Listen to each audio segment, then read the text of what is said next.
Memang Allah itu telah ahad, Allah itu memang telah esa. Tapi untuk mengungkap rahasia keahatan dan keesaan Allah itulah yang perlu kita ungkap rahasianya.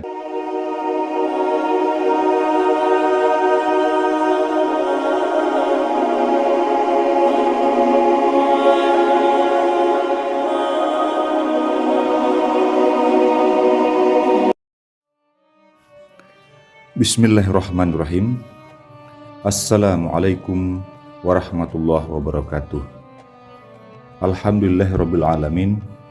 Wassalatu wassalamu ala asrafil anbiya wal mursalin wa ala alihi washabbihi ajma'in, amma ba'du. Para sobat sekalian yang dirahmati Allah dimanapun berada, pada kajian kali ini kita akan membahas tentang syahadat ya. Sebagai rukun Islam pertama, ya tentu kita telah mengetahui bahwa syahadat ini menjadi rukun Islam pertama. Jadi untuk menunjukkan bahwa keislaman kita itu adalah dengan bersyahadat. Jadi syahadat inilah merupakan dasar utama bagi seluruh rangkaian di dalam ajaran agama Islam ya. Kemudian keislaman seseorang itu pun harus dimulai dengan dua kalimat syahadat ini sebelum melakukan peribadatan dan ketentuan-ketentuan di dalam agama Islam lainnya.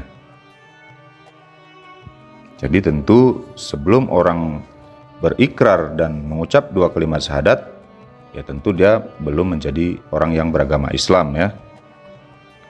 Jadi syahadat ini adalah dua kata terdiri dari dua kalimat. Yang pertama itu adalah kalimat tauhid, dan kedua itu adalah syahadat Rasul. Jadi syahadat Allah dan syahadat Rasul ya. Asyhadu alla ilaha illallah itu adalah syahadat tauhid kepada Allah, dan wa asyhadu anna Muhammadar Rasulullah itu adalah syahadat Rasul. Jadi dengan kata asyhadu itu arti dan maknanya adalah aku bersaksi. Jadi makna daripada syahadat ini adalah ketika asyhadu itu artinya kita menyaksikan Allah dan menyaksikan Rasulullah Muhammad Rasulullah itu. Jadi ketika membahas kajian syahadat ini, mengingatkan kembali kepada diri saya sendiri awal-awal tentang pengenalan kepada Allah ini atau mempelajari ilmu tauhid ini. Karena semenjak dari sekolah tinggi ya, sekolah SMA dulu, sampai dengan awal saya memasuki universitas, itu saya telah mencari tentang pelajaran ilmu tauhid ini dari berbagai macam buku tauhid, mulai dari kitab-kitabnya Syekh Abdul Qadir Al-Jailani dan banyak-banyak kitab yang berhubungan dengan pelajaran tauhid ini telah kita baca, namun belum dapat kita ungkap apa itu rahasianya.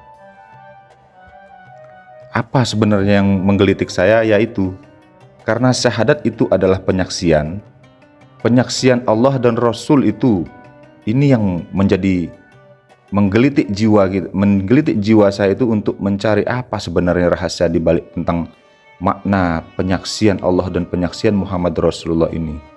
Karena sebegitu saya banyak berdialog dengan teman-teman dan ulama-ulama, saya menemukan bahwa ketika diri saya hanya mempercayai tentang kalimat, itu agama saya dikatakan mereka sebagai agama kepercayaan saja. Sebuah agama hanya mempercayai yang tidak bisa dibuktikan dan tidak bisa membuktikannya. Ini yang menggelitik bagi jiwa saya ketika saya belum menemukan seorang mursyid pada saat itu. Jadi kalimat syahadat penyaksian Allah dan Muhammad Rasulullah inilah yang menjadi cambuk bagi saya sebelum saya mempelajari ilmu tauhid ini dulu. Karena begitu saya renungkan, saya memeluk agama Islam ini dulu karena memang orang tua saya telah beragama Islam ya.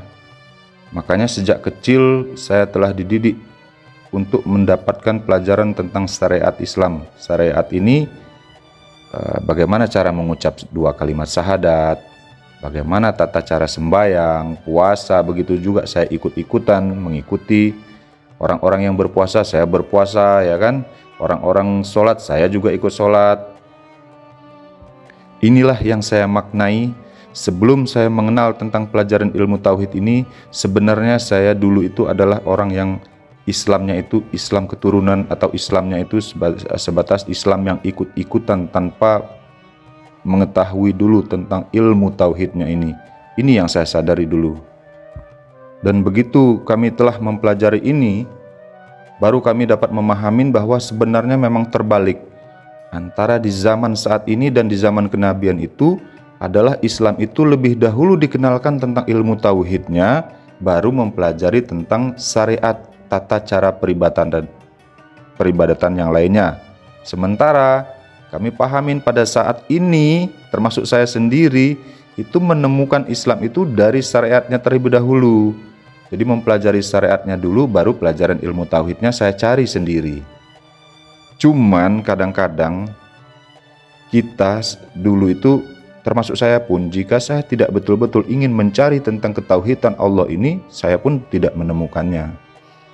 Karena saya melihat banyak teman-teman dan di kalangan masyarakat lah ya, karena mereka telah merasa memeluk agama Islam dan telah bisa menjalankan syariat Islam ini menurut mereka sudah benar, ilmu tauhid ini tidak menjadi prioritas yang mereka cari. Padahal ilmu tauhid inilah ilmu ajaran inti daripada Nabi Muhammad SAW itu. Jadi kembali kepada diri saya, cerita tentang bagaimana saya menemukan tentang pelajaran syahadat ini. Semakin banyak saya mencari, semakin banyak saya membaca buku-buku tentang ketauhidan, maka semakin tidak terbendung saya ingin mengupas apa sebenarnya rahasia tentang bagaimana menyaksikan Allah dan menyaksikan Muhammad Rasulullah itu. Hingga akhirnya Allah pun mempertemukan saya dengan salah seorang guru mursyid yang pada saat itu saya masih ingin memastikan bahwa dialah seorang guru mursyid yang ingin saya cari selama ini. Hingga saya meminta kepada beliau untuk berdiskusi dalam beberapa waktu, dan akhirnya beliau memberikan izin kepada saya, memberikan waktu kepada saya untuk berdiskusi kepada beliau. Lalu terjadilah dialog saya dengan beliau, guru mursyid saya ini. Dan di tengah-tengah dialog itu, disitulah saya betul-betul baru terhenyuh, tertegun dan mematung ketika beliau meluncurkan beberapa pertanyaan yang pada saat itu yang saya sudah tidak bisa lagi menjawab. Dan kemudian disitulah saya bersyukur kepada Allah bahwa orang yang saya cari selama ini adalah sudah saya temukan. Apa yang beliau tanyakan kepada saya? Beliau bertanya, benarkah kamu sudah bersahadat selama ini? Saya katakan saya sudah bersahadat. Lalu beliau bertanya lagi kepada saya, benarkah kamu sudah menyaksikan Allah itu? Kemudian dilanjutkan lagi dengan pertanyaan beliau, benarkah kamu sudah menyaksikan Muhammad Rasulullah itu? Lantas disusul lagi oleh pertanyaan beliau yang membuat saya semakin mematung. Pakai apa kamu menyaksikan Allah itu? Dan pakai apa kamu menyaksikan Muhammad Rasulullah itu? Sedangkan Allah itu tidak bisa dicapai dengan penglihatan mata. Lalu beliau mengutip firman Allah di dalam surat Al-An'am 103, beliau menyampaikan kepada saya bahwa Allah telah berfirman, la tudrikuhul absar wa huwa yudrikul absar wa huwa latiful khabir. Ini semakin membuat saya jadi tidak bisa lagi untuk berdialog. Jadi saya hanya mendengarkan apa-apa yang beliau sampaikan kepada saya. Kemudian meluncur lagi dari kalimat dari beliau bahwa pakai apa kamu menyaksikan Muhammad Rasulullah itu? Dan Muhammad Rasulullah yang mana yang kamu saksikan itu? Apakah Muhammad Rasulullah itu yang kamu maksudkan itu adalah Muhammad ibni Abdullah atau Muhammad Rasulullah? Ini yang semakin membuat saya bingung, kemudian bangga dan bersyukur bahwa inilah yang akan saya ungkap ketika saya telah berjumpa dengan seorang guru mursyid ini. Dan karena saya telah yakin kepada beliau pada saat itu berdialog, begitu beliau sampaikan itu, saya langsung mohon izin kepada beliau untuk segera mengambil pelajaran talqin zikir atau pengajaran tentang ilmu kolbi ini kepada beliau. Dan sejak itulah saya mendapatkan pelajaran, ditanamkan benih-benih ilmu hati atau ilmu kolbu ini ke dalam diri saya sendiri. Dari benih yang telah ditanamkan oleh guru saya ke dalam kolbu saya ini, saya terus mendalami tingkatan-tingkatan pelajaran yang ada di dalam pelajaran ini. Sampai akhirnya saya menemukan tingkat penyelesaian pelajaran ini pada Bakobilah atau 17 pelajaran di tingkat pelajaran ini telah saya selesaikan pada guru saya tersebut. Sehingga mursyid saya tersebut pun telah memberikan izin kepada saya untuk juga mengajarkan tentang ilmu ketauhidan ini kepada khalayak umum. Itulah sedikit kisah saya tentang pelajaran bagaimana saya menemukan pelajaran ilmu tauhid ini dulu ya. Para sobat sekalian yang dirahmati Allah dimanapun berada, begitupun kita berharap kepada teman-teman dengan kami memberikan informasi pada channel YouTube ini adalah semata-mata hanya untuk memberikan informasi tentang pelajaran ilmu ketauhidan ini bagi hati-hati yang memang tergerak untuk mendekatkan diri dan untuk sampai kepada Allah itu. Dan begitu juga kepada teman-teman yang telah menempuh pelajaran di majelis zikir kita ini, materi-materi ini nanti tentu akan menjadi kajian untuk mengulang sebagai pemahaman, untuk menambah kepahaman dari apa-apa yang telah kita pelajari saat ini maupun nanti. Karena mudah-mudahan ini akan menjadi materi yang tetap di dalam channel kita ini sebagai referensi nanti ketika teman-teman membutuhkan penjelasan-penjelasan lebih lanjutnya. Nah, bagi teman-teman yang telah mempelajari tentang ilmu ketauhidan ini di majelis kita ini, ketika benih tauhid yang telah ditanamkan ke dalam kolbu itu, teruslah kalian pupuk, teruslah kalian jaga, teruslah diasah, sampai seperti misal kita umpamakan benih itu menjadi sebuah pohon yang besar, kokoh, dan syukur-syukur nanti pohon itu bisa berbuah, bisa mengajarkan juga kepada teman-teman yang lain. Lantas bagaimana cara memupuk benih yang telah ditanamkan ke dalam kolbu itu? Tidak ada cara lain, maka luangkan waktu kalian. Siapkan waktu kalian di waktu-waktu yang senggang, waktu-waktu yang istirahat kalian, kerjakan zikir kolbu, zikir ismu zat itu sebisanya. Caranya bagaimana? Seperti yang telah kita sampaikan bahwa bagaimana cara Nabi mengajarkan zikir ini kepada Imam Ali. Rasulullah bersabda, "Pejamkan matamu wahai Imam Ali, tongkatkan lidahmu ke langit-langit, rapatkan bibir dan mulutmu." Ini yang harus kita kerjakan pertama pada saat kita mau mengerjakan, memupuk kolbu kita ini dengan zikir ismu zat itu. Lalu kemudian tenangkan perasaanmu. Tenangkan dulu perasaan kita setelah kita duduk, pejamkan mata, tegakkan lidah, bibir rapat, mulut rapat, tenangkan perasaan kita dulu. Jika telah tenang perasaan kita, maka satukan rasa itu kepada kolbumu. Setelah kita satukan rasa itu kepada kolbu, maka lihat lagi rasa itu. Betul-betul satukan semua, tumpahkan kepada kolbu itu. Setelah itu tenangkan pikiran kita dulu. Setelah pikiran kita tenang, tidak ada lagi yang ada di pikiran kita. Jika sudah tenang, sudah tidak ada lagi yang kita pikirkan, selain kita menyadari pikiran kita itu, lalu pikiran kita itu juga satukan kepada kolbu kita. Satukan rasa dan pikiran itu kepada kolbu kita. Kemudian perhatikan gerak hatimu. Tenangkan dia.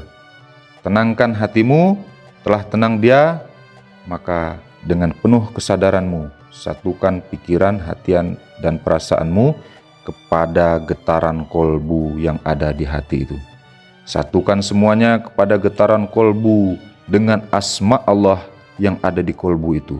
Tumpahkan semua kesadaranmu pada getaran demi getaran yang ada di kolbu itu bersama dengan asma Allah itu. Tenggelamkanlah dirimu di sana dengan getaran kolbu dan asma Allah itu di sana.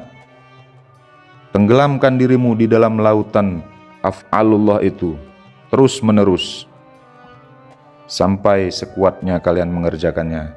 Inilah cara untuk memupuk kolbu itu agar kolbu itu tidak mati setelah diberikan benih ilmu ketauhidan di dalamnya. Nah, selain kalian menyiapkan waktu untuk mendalami zikir ismu zat itu, selain kalian memiliki waktu khusus itu, entahkah malam, entahkah siang waktu khususnya, maka kerjakan tawajuh atau menghadapkan wajah kita kepada wajah Allah. Ini wajah tuwajiyah itu setiap selesai sembahyang 5 waktu. Jadi setiap selesai kalian sembahyang 5 waktu, kerjakan duduh tafakur, kerjakan bertawajuh kepada Allah itu, walaupun hanya 5 menit, 10 menit, sebentar saja setelah selesai mengerjakan sembahyang 5 waktu itu, kerjakan tawajuh itu barang sebentar saja. Karena ingat, ada sabda daripada baginda Nabi Muhammad SAW yang mengatakan bahwa tafakur sesaat itu pahalanya seperti ibadah 70 tahun. Ini benar adanya jika pada saat tafakur itu kita betul-betul sampai kepada Allah itu. Tapi pada tahapan pertama, anggap saja tawajuh kita setiap sembahyang 5 waktu itu adalah sebagai memupuk kolbu itu agar terus-menerus hidup, menyadari gerak af'alullah di dalam kolbu kita itu. Karena sesungguhnya apa yang kita kerjakan pada zikir ismu zat itu maupun tawajuh itu sebagai dasar kita untuk dapat mengungkap tentang rahasia kalimat tauhid nanti. Makanya pupuklah dulu kolbu itu dengan sebagus-bagusnya. Itulah sebagai motor diri kita nanti untuk dapat mengungkap kalimat tauhid la ilaha illallah Muhammad Rasulullah itu. Dari zikir ismu zat, dari pemahaman zikir ismu zat di latifah kolbu dan tingkat-tingkat yang di atasnya nanti, itulah sebagai dasar kita untuk mengungkap rahasia la ilaha illallah Muhammad Rasulullah itu. Ingat ya, kalimat tauhid la ilaha illallah itu adalah sebuah kalimat, sedangkan isinya kalimat itulah yang hendak kita buka rahasianya. Yang hendak kita buka rahasianya itu adalah isi daripada kalimat la ilaha illallah Muhammad Rasulullah itu. Karena ujung daripada pelajaran mengungkap isi daripada kandungan kalimat la ilaha illallah Muhammad Rasulullah itu, itulah terbukanya rahasia keesaan Allah itu bagi diri kita. Disitulah terungkapnya kul huwallahu ahad, ahadnya Allah itu. Memang Allah itu telah ahad, Allah itu memang telah esa, tapi untuk mengungkap rahasia keahatan dan keesaan Allah itulah yang perlu kita ungkap rahasianya. Makanya ada hadis Nabi, barang siapa yang membaca surat Al-Ikhlas 1 kali, berarti dia sama dengan membaca 1/4 Al-Quran. Maknanya apa? Jadi ketika orang telah memahami tentang surat Al-Ikhlas ini, kul huwallahu ahad, Allahu samad, lam yalid walam yulad walam yakul lahu kufuwan ahad, tentang keahatan Allah itu 3 kali membaca, itu artinya sama dengan menamatkan Al-Quran. Itu ketika kita dapat memahami makna yang sesungguhnya yang dimaksudkan dengan makna-makna di dalam ayat-ayat surat Al-Ikhlas ini ya. Surat Al-Ikhlas ini adalah menggambarkan tentang keesaan Allah, keahatan Allah itu. Ketika dia telah terbuka, artinya kita telah menamatkan apa-apa yang disyaratkan di dalam Al-Quran itu sendiri. Itu artinya kita telah menemukan rahasia di balik rahasia Allah itu sendiri. Itu artinya kita telah menemukan rahasia al-insanu siri wa ana sirahu itu. Para sobat sekalian yang dirahmati Allah dimanapun berada, namun dalam mempelajari ilmu tauhid ini tidaklah bisa terburu-buru seperti yang pernah kita kaji di dalam kajian kita sebelumnya, yang kita kutip dari beberapa kutipan ulama-ulama, bahwa dalam mempelajari ilmu tauhid ini adalah semuanya tergantung kepada anugerah Allah. Yang perlu kita persiapkan adalah mempersiapkan diri kita, membersihkan diri kita, mengikuti instruksi daripada guru-guru mursyid yang membimbing kita. Baik, kembali kepada topik kita masalah syahadat ini. bahwa syahadat ini adalah menyaksikan Allah dan menyaksikan Muhammad Rasulullah.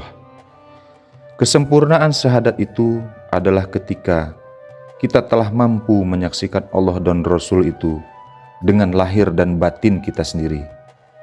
Dan ketika nanti yang mempelajari ini telah sempurna pelajarannya dari materi-materi yang ada di majelis ini, khususnya kepada sobat-sobat yang mempelajari ilmu tauhid di majelis ini, ketika telah sempurna kalian mempelajari tentang tingkatan pelajaran yang ada di sini, barulah nanti kalian mampu membenarkan semua apa yang diuraikan ini, bahwa syahadat itu adalah mempraktekkan dari kalimat tauhid la ilaha illallah Muhammad Rasulullah.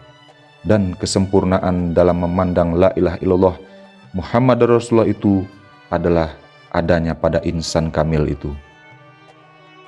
Ini sekali lagi saya sampaikan, kalian akan dapat memahami tentang kalimat ini nanti ketika telah selesai pelajaran dari seluruh rangkaian mata pelajaran yang ada di sini nanti.